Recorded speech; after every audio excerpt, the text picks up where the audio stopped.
Okay, let's start. Hello guys, welcome to my channel, my YouTube channel. This is your boy, Dr. Rogers, a multiple scholarship winner and ROT. So today I'm out here to talk about a scholarship which you can earn in Italy without you necessarily having IELTS. And some people might be asking themselves, what is IELTS and what's TOEFL all about? So, before I go ahead to talk about this scholarship, I want to first of all briefly explain what IELTS is all about. So, the IELTS scholarship, sorry, IELTS, as some people might call it, or TOEFL, is a test of it's an English proficient test which is usually mostly taken by people from non-native English-speaking countries to either use to work abroad or to use to enroll in English program universities abroad. So most or a lot of countries, especially developing countries, which have English maybe as their first language, international language, or language of communication, will still require to present an IELTS certificate or a TOEFL certificate in order to be admitted into a university or even be awarded a scholarship. But nowadays, some universities are gradually having that recognition whereby you don't necessarily have to prove that you have an IELTS certificate in order to enroll or to be awarded a certificate, to be awarded admission or scholarship. So, and today I'm going to be talking about one of such university which is offering a scholarship position to, it is offering scholarship position to anyone who has performed excellently well during their bachelor degree and who studied in an English speaking university. All you need is to have probably a letter from your university that is going to, explain officially that you studied in English and you can take courses in English so you can be awarded this certificate. Because the IELTS, by the way, for you to write this IELTS exam or even the English TOEFL exams, or in some cases the GRE, which is a graduate record exams, English section. Usually these exams are pretty, for someone from a developed country, it wouldn't really cost you much, but someone from a developing country would. Yeah, hello, Emmanuel Schwan, greetings. So, someone from a developing country, this will really cost you a lot because these exams will cost from probably $200 upwards, which is pretty much a lot. So, hello, Dr. Sheila. Greetings. So, the scholarship which I'm going to be talking about today is from a university, the University of Calabria in Italy. University of Calabria. Calabria. I don't know, Calabria University in Italy. So this university is offering a couple of scholarships to people who have performed excellently, like you've done a pretty amazing job. You have a good a good GPA upon admission. You can be offered a scholarship, and this is for the year 2021 and to and 2022, 2021, 2022. So this scholarship, you have a list of courses which the scholarships will be awarded for. You have engineering and technology. So if you have a background in engineering and technology, you're eligible to the scholarship. If you also have artificial intelligence and computer science, that's another one.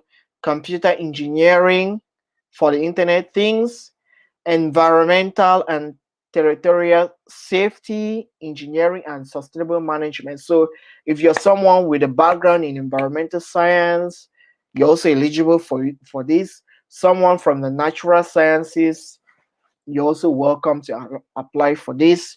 Also, people from the medical health field are not left out for this program. You're also eligible.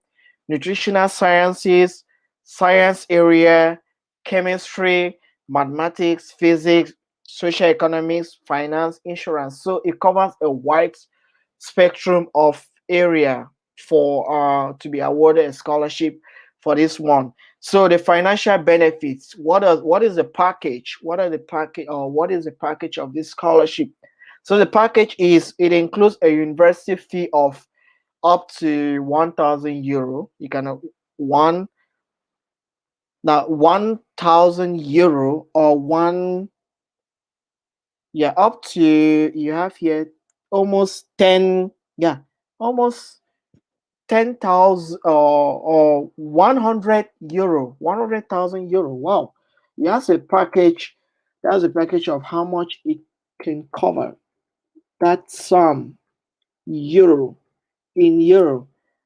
That is how much this scholarship can cover, which can pretty much cover for your scholarship. Also, there is free accommodation. So there's free accommodation. You can be provided a free space to stay if you're awarded this scholarship. Canteen, yeah, yes, Dr. Sheila is a very good one.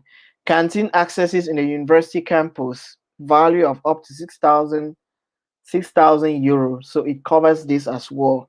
Pocket money of roughly 1,700 euro. Where is my euro? Euro. I'm just gonna write euro. So this is for master level. Mind you, this is a scholarship for master level, and you do not need to have eyes in order to apply for this scholarship. Yes, up to 1K. It's a pretty good deal. I don't really know much about the living standard in Italy, but I think it's probably because I have relatives in Italy, so living standard there should be quite moderate at this moment. So if you have a scholarship that covers for your accommodation and it gives you, yes, it's a pretty good one. Hello, my friend T-Bone, Rose, I hail you. Yeah, it's a pretty good one, Rose. It's a pretty good scholarship. So if you have a scholarship that can offer up to this amount, trust me, I will just rush and apply for it as soon as possible. So to see this kind of scholarship, which doesn't require you to have IELTS, because here's a pretty interesting story from my side. When I started applying for scholarships, before I started, I used to hold myself back because I was like, oh no, I don't have TOEFL, I don't have IELTS, I need money to prepare. So one aunt of mine told me, but you studied in an English speaking and Anglo-Saxon university, so you don't really need to have IELTS to apply for this scholarship. So what are you waiting for? And that is the point when I started applying for scholarships, and I started getting them.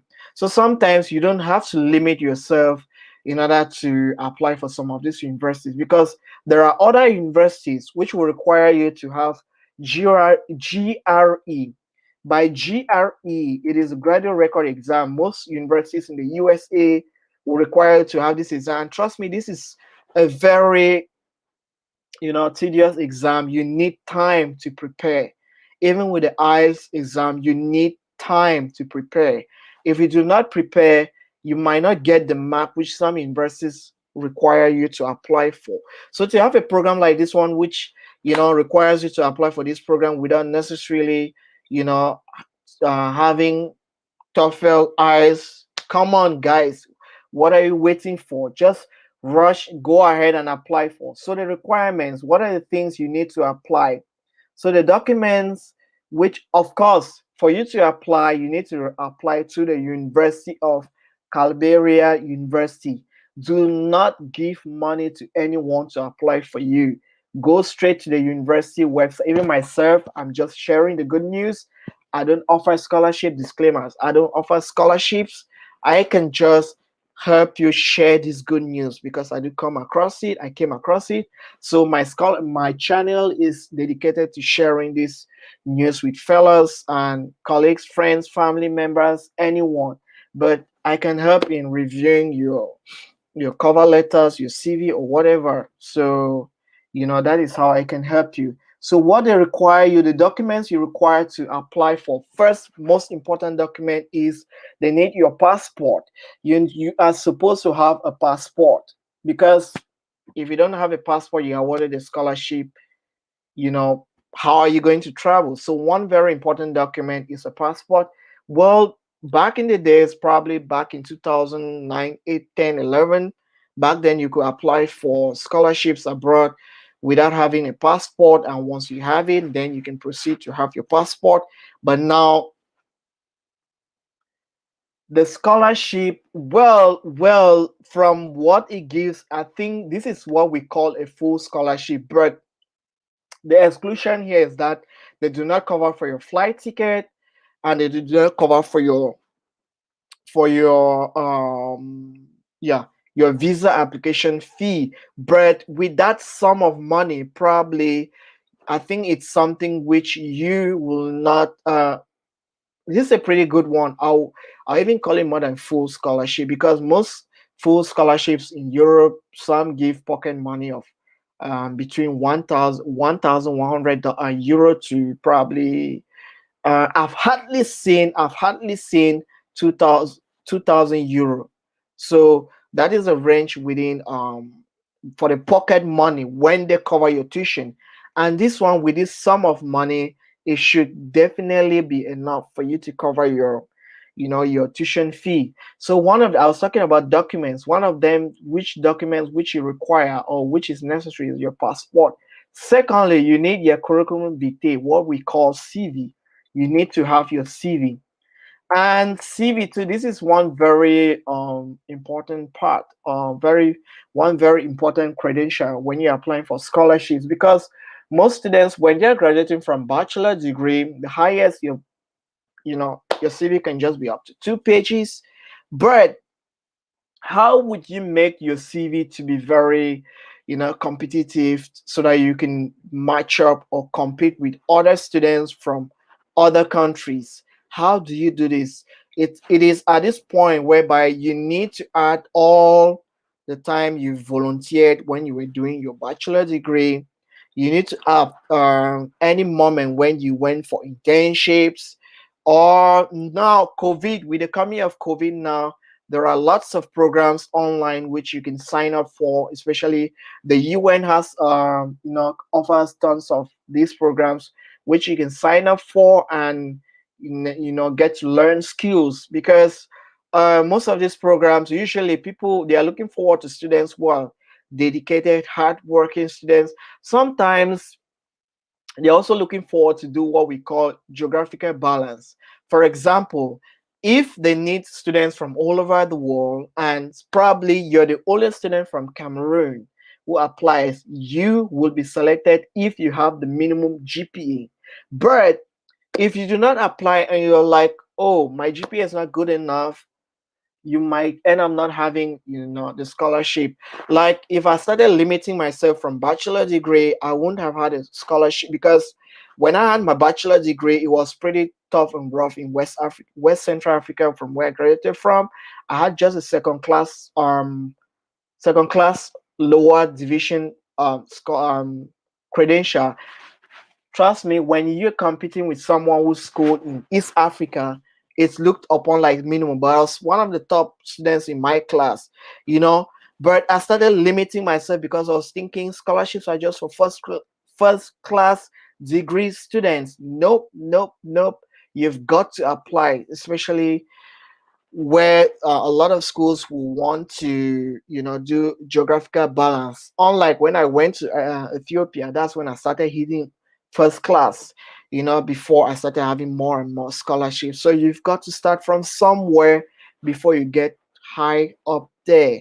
So I'm telling you from experience, being a first class student and also being a second class student, and why not students who are from third class too. Some scholarships do welcome students from third class.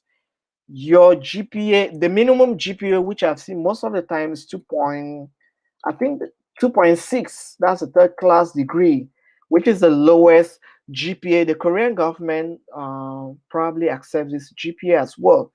So, second document which you need. So you need to fill in all this information in there. Then a lot of students from bachelor degree level, what I usually find is they do not provide the name of the referees, and they usually just write provided upon request.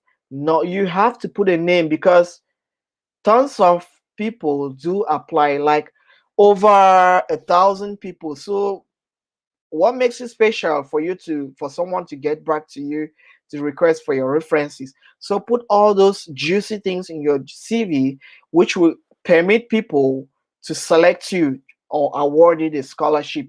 Another very important requirement is your bachelor degree if you're applying for a master degree for 2 years course, because this scholarship, from what I see here, is sometimes if you know you are about to graduate, you can apply with a document explaining that you're pending graduation.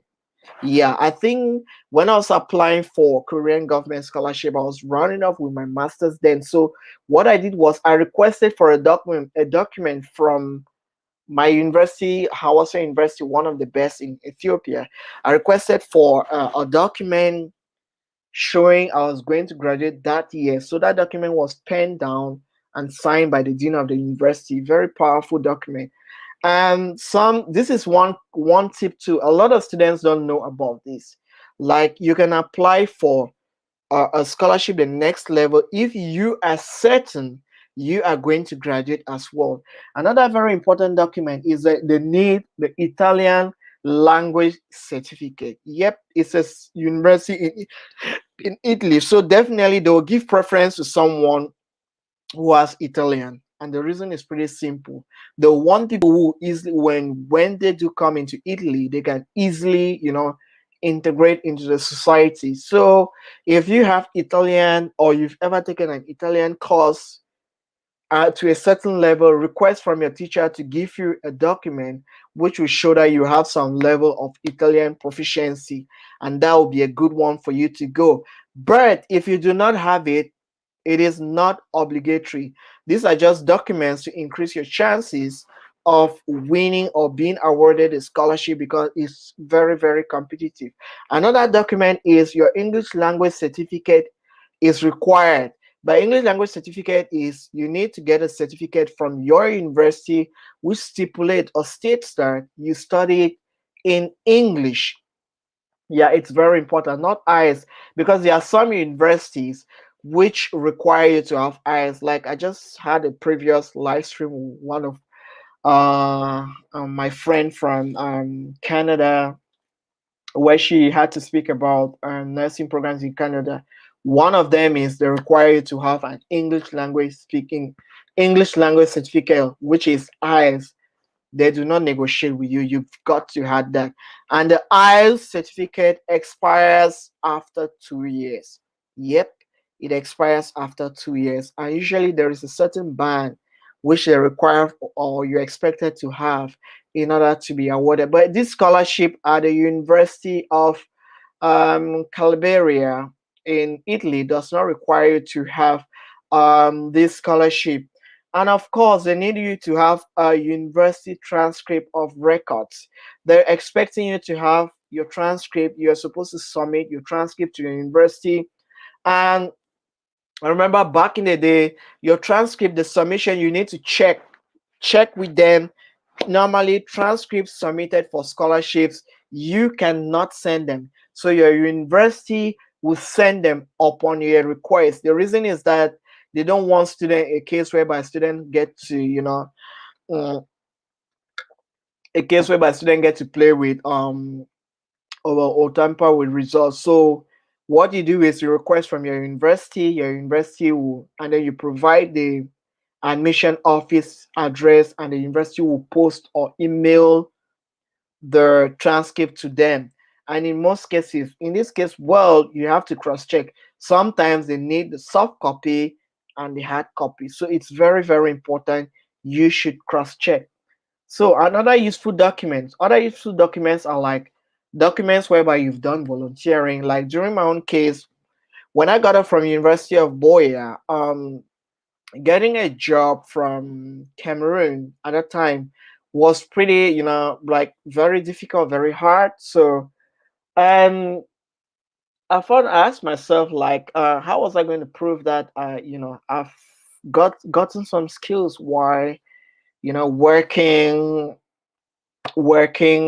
and because what they need to do, most universities in Europe will require you to have a certain degree or certain level of working experience. And also the Erasmus Mundus scholarship, which I'm going to talk about that in my subsequent streams as well. I'm going to invite Erasmus Mundus ROTs to talk about that. Most of these things. And also a friend of mine to Ethiopia too, I'll be inviting him on my stream.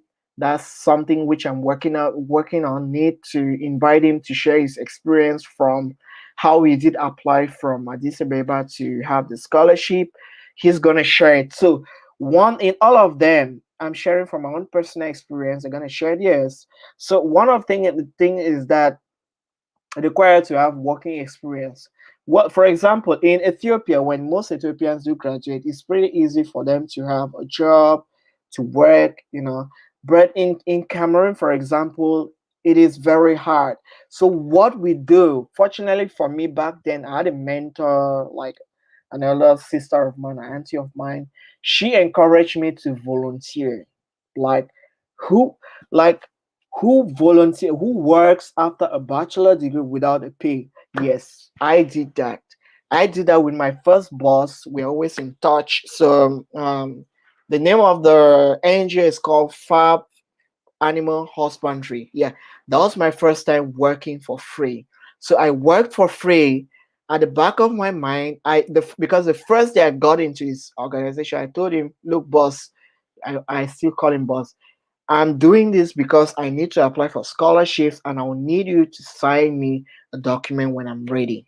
So it's very important you stipulate, mention that to whosoever or any NGO you're willing to volunteer in. And if you are in Cameroon, for instance, or within Africa, and you're looking forward to volunteering, please do not forget to hit me up. I have a couple of people I can link you to them. They'll help you with volunteering experience. And also, I'm going to be with time. I'm also preparing or trying to invite another person who is currently who volunteer with the United Nations, for a couple of months online, and it's a pretty exciting experience for her. So she's going to come and share this. That's something to which I'm cooking up for all my subscribers. So um you make sure, if you're living from bachelor of your bachelor degree and you haven't, especially if you're living from a bachelor degree which is not a professional bachelor degree, you haven't done any practical work or anything, sign up for an NGO. Nowadays things are pretty easy. You can either do it online or you can do it offline. So this is one very important requirement which you need in order to apply for scholarships. So this scholarship at the University of Calvary in Italy is currently receiving applications for scholarships. So please make sure you share the good news with people who are from these fields. Like, I'm going to read them out again.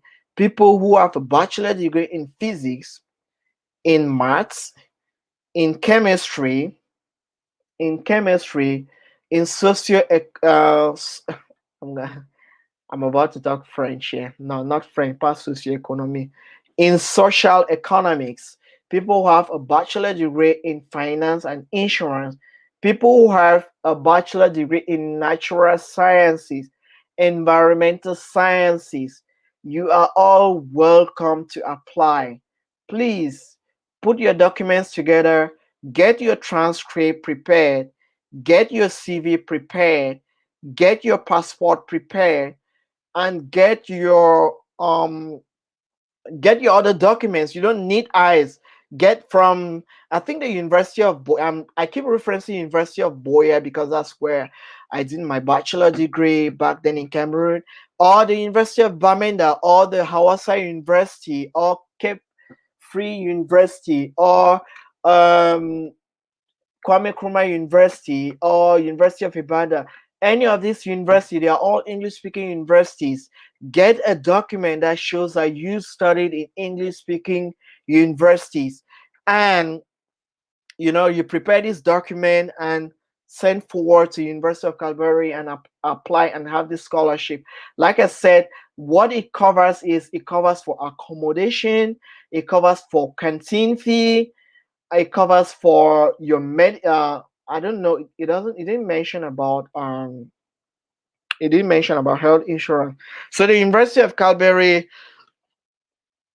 yeah, it's a full, yes, it's a full scholarship. So the University of Calgary cover all your expenses related to tuition, accommodation, and even, yeah, thank you, Kumfan, thank you. Yeah, law, let me check out on law. You have finance and insurance. uh you've got law. I'm not pretty sure, but this is, let me advise you something on law. I did bachelor. My bachelor, this is an example. One good thing, thank you very much for that question, Kumfan. Yeah, one more thing is this. I did my bachelor degree in environmental science at the University of Boyer, right? So when I was applying for masters with the African Union and European Union scholarship, there was no master degree in environmental science. But environmental science covers a wide spectrum of courses. I've done a wide, because most bachelor degrees are just introductory courses. Yeah, thank you very much, Sean. Yeah, thank you. So I did my bachelor in environmental science. I covered a wide spectrum of courses, and most bachelor programs globally, they are mostly introductory level. So all the courses, what they're trying to do is to introduce you into the academic world. So if you find a course, if there is something you like, for example, you did law, right? So I think there are a couple of courses which you did related. So if you have something like one of these courses within the ones I've read, I'm going to read it out again. You should go ahead and apply. Do not insist on having law. What you can do is go in there. If you get the scholarship, go do it. When you are done, right? When you are done, and if you insist doing your law, you can always get there again and do your law. Because when you get into masters, you create a wide network. Like my network, guys, is pretty huge because I school with students from all over Africa, all over the world. So my network is pretty huge. So when you get into the program, you might find a program that you will like more than what you did. Like I did environmental science. When I got in there, I was going in there to do climate change. But guess what? I ended up finding soil sciences, and I fell pretty hard in love with soil sciences. And today I'm a soil science expert, right? So, Kumfang, let me read them out again. The programs you have, I'm gonna read just the arts programs for you. You have socials, you have socio-economic area, probably we might find something. Finance and insurance is also something for you to look out for.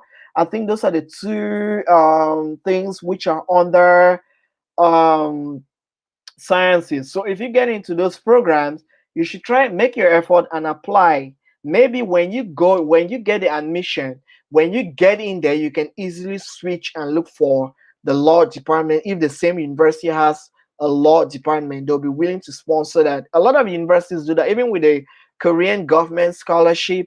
What they do is you can get the program. When you get into your university, you can switch. You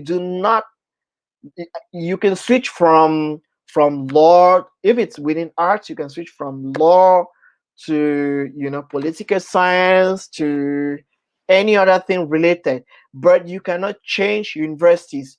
But if you just limit yourself and you insist on just having law, then you're reducing your chances. Brett Kumfang, I'm gonna if you're interested, please drop a comment below, and I would search for scholarships for law, full scholarships for law globally. be in the Western world, be it in Africa.